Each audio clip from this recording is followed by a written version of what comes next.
How to learn pronunciation. On Wednesday, I go to school again. There is one student in the class who is quieter than the other students. He is from South Korea. When our teacher asks if we have any questions for her, this student from Korea says that he has a question. He says that he has a big problem with pronunciation. He knows that his pronunciation is not very good, but he doesn't know how to improve it. He doesn't speak much because he doesn't want others to listen to his bad pronunciation. He says that he reads and watches films in English a lot. He understands very well, but he also wants to improve his speaking. He asks if there is something he could do to improve his pronunciation.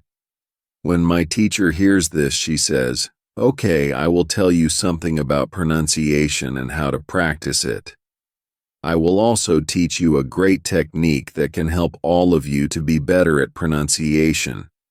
First, we have to look at why students have problems with pronunciation. When we speak, we have to move our mouth.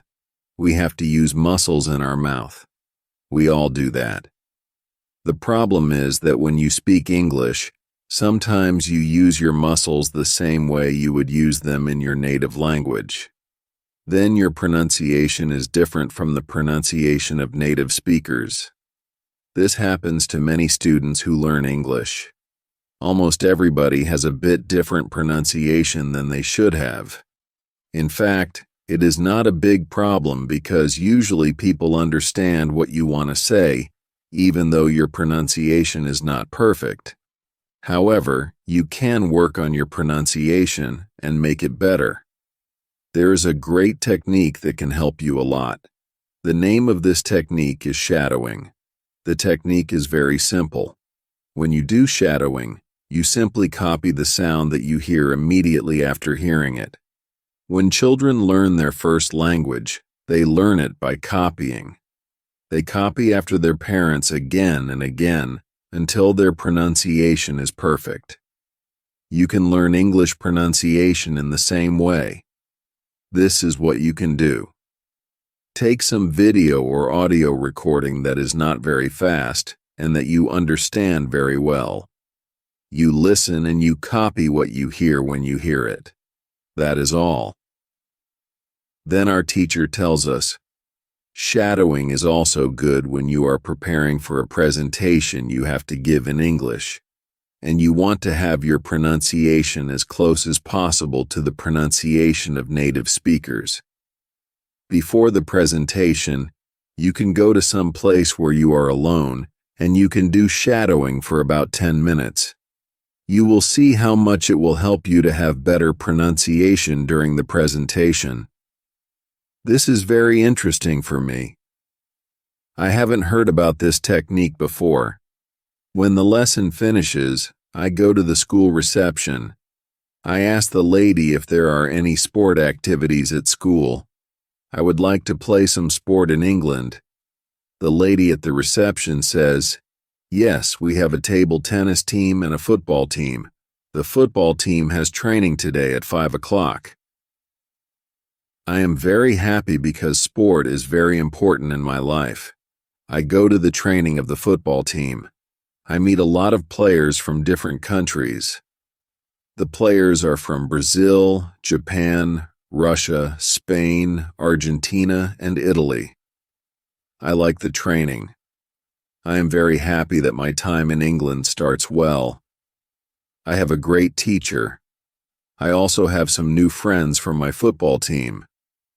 Also, tomorrow I'm starting my job. When you want to have good pronunciation, repeat after native speakers." Lesson 6. How to test your English. It is Monday again, and I go to my school. Our teacher asks us what we did during the weekend. I say that I was at work on Saturday. I say that I can already do my work quite well. I say that I am happy when I can speak to our customers. When I speak, one of the girls in the class asks me, "What happened to your voice? You sound very different from what we heard last week. Your pronunciation is very good." I smile and I say, "Thank you. I tried to do shadowing on Saturday evening after my work and for all of Sunday. I tried to speak like a native speaker. I know that it is still not perfect, but I also noticed a big change in my pronunciation." Our teacher asks if anybody else tried to practice shadowing. 3 students raise their hands. One of them is the student from South Korea. He also likes this technique. One student says that she tried the technique, but her mouth hurt a lot after 5 minutes of shadowing and she had to stop. She also says that she wasn't always able to repeat everything. Sometimes it was hard for her to keep up with the speed of the recording. Our teacher says, "Thank you for trying out this technique. If you do shadowing for the first time and your mouth hurts after 5 minutes, it means that you are doing it correctly. Your muscles need to be trained to this new way of speaking.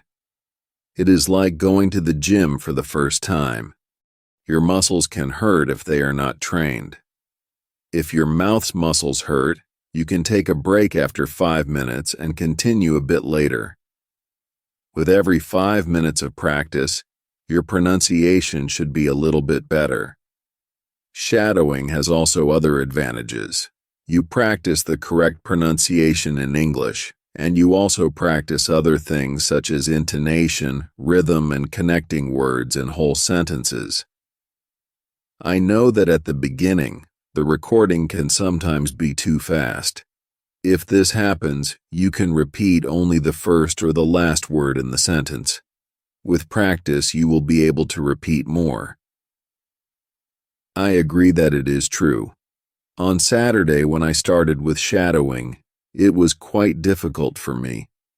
Yet by Sunday evening, it was quite easy to repeat what I heard. Our teacher asks other students if they know how many words they know in English. It is interesting to see that nobody knows. We know that we are intermediate students, but we don't know how many words we know. I want to know how many words I know. I do the test immediately. I see that I know 2,100 words in English. Most of the students know between 2,000 and 2,200 words. Only Monica and the boy from South Korea know 2,500 words. Lesson 7. How to handle mistakes. On Tuesday, I go to school again. One student asks our teacher an interesting question. She says, "I would like to practice speaking with people around me, but I am afraid of making mistakes. I don't want to look stupid. Can you help me?" Our teacher says, "Making mistakes is a very interesting topic. There are a lot of opinions on it. I want to show you what I believe is the best approach. I have a lot of experience with this because I also learnt new languages. I still continue doing it.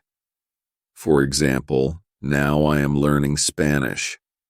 When I speak Spanish, I don't care if I make mistakes or not. The reason why I don't care about mistakes is simple. When I learnt my native language, I didn't care about making mistakes either, so why should I care now? My main goal when I use any language is to express my ideas. That is all. I know that when I read a lot, speak, and do shadowing, my Spanish will be better and better. I know that this can sound incredibly simple, but it is my opinion. This is what I have found after many years of both teaching and learning languages.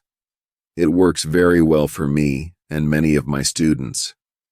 When I speak, I only concentrate on speaking. At the moment, I know 1,500 words in Spanish. It is the level of a 2-year-old child. 2-year-old children make a lot of mistakes when they speak, but they don't care about their mistakes.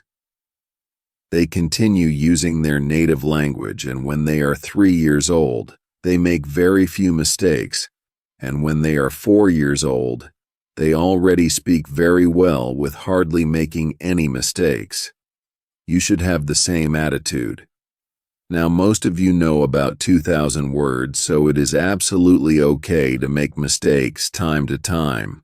When you continue using English, there will be fewer and fewer mistakes in your speaking.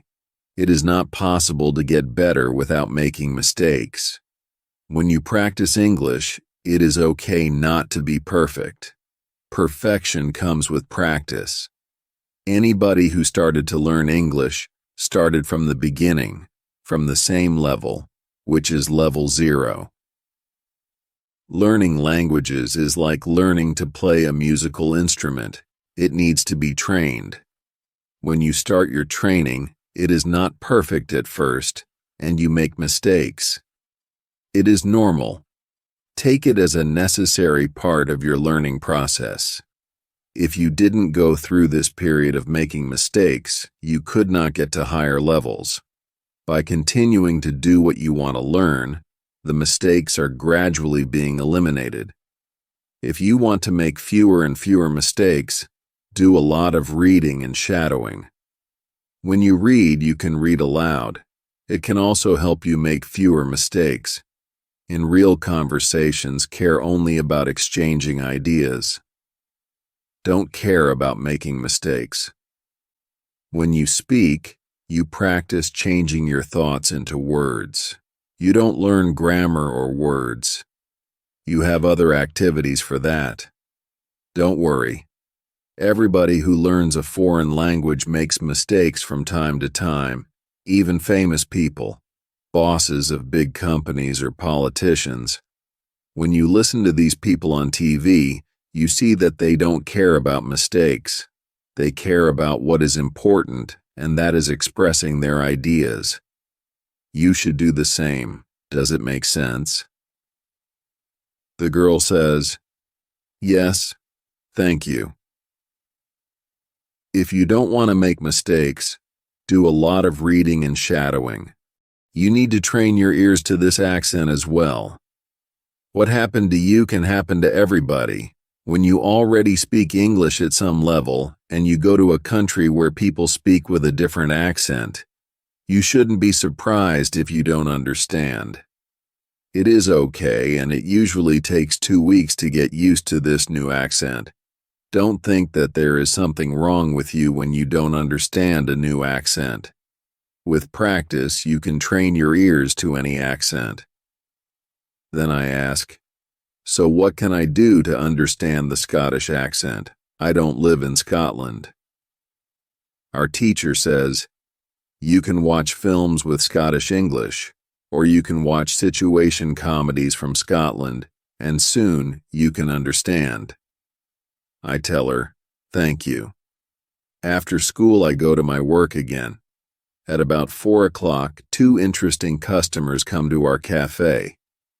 This time, they are not from Scotland. They are foreigners. They want to buy some coffee. They are 2 ladies, and it is clear that their English is very basic. My boss is serving them. When she hears that they don't speak English very well, she does something very interesting. She changes her English. She uses very simple sentences with only 3 or 4 words. I can see that the ladies understand her. They buy 2 coffees, 2 sandwiches, and 2 cakes. They are happy, and my boss is happy too. When the ladies leave, I tell my boss that it was very nice how she changed her English so that the 2 ladies would understand her. My boss says that sometimes she has to speak in very simple English. It doesn't matter if the customers speak English well or not. They are our customers, and we have to do everything possible to make them feel comfortable. If they see that they can speak English here, they can come to our cafe every day. I think that our boss is a good businesswoman. She does everything possible to make our customers happy. It is true that we have a lot of customers. Our cafe is busy every day. Lesson 16. How to speak fluently. On Monday, I go to school again. Our teacher asks us how Friday's school party was. One student says that the party was great, We had a lot of drinks and a lot of fun. The girls from our class enjoyed the party as well. I enjoyed the party a lot because Sophia was there. I could talk to her, and we danced together. It was all very nice. There were also 2 boys from my football team at the party. These boys were from Brazil.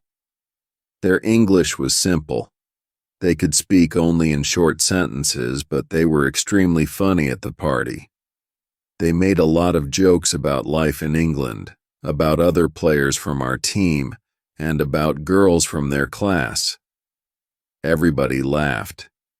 Their sentences were very short with only 3 or 4 words, but they were able to speak fluently. When we speak about the party, I tell my teacher, it was really interesting to see that somebody who doesn't know many words can already speak fluently. I know some students who are at a much higher level and have a hard time speaking. My teacher says, this is really interesting. I can tell you that the 2 boys from your football team showed you what all students should do. The boys used what they knew. They cared only about what was really important. It was communication. Then one girl asks, so what should we do if we want to speak English fluently? Should we go to parties and make jokes? My teacher says, first, let me explain what fluent speaking is. Many students think that fluent speaking is fast speaking with a lot of words and perfect grammar. But there is a better, more correct definition of fluent speaking. Fluent speaking is speaking without long pauses. Some people can do it at 1,000 words, some people can do it at 2,000 words, but there are also people who know 3,000 words and aren't able to speak fluently. If you want to speak fluently, you have to practice speaking.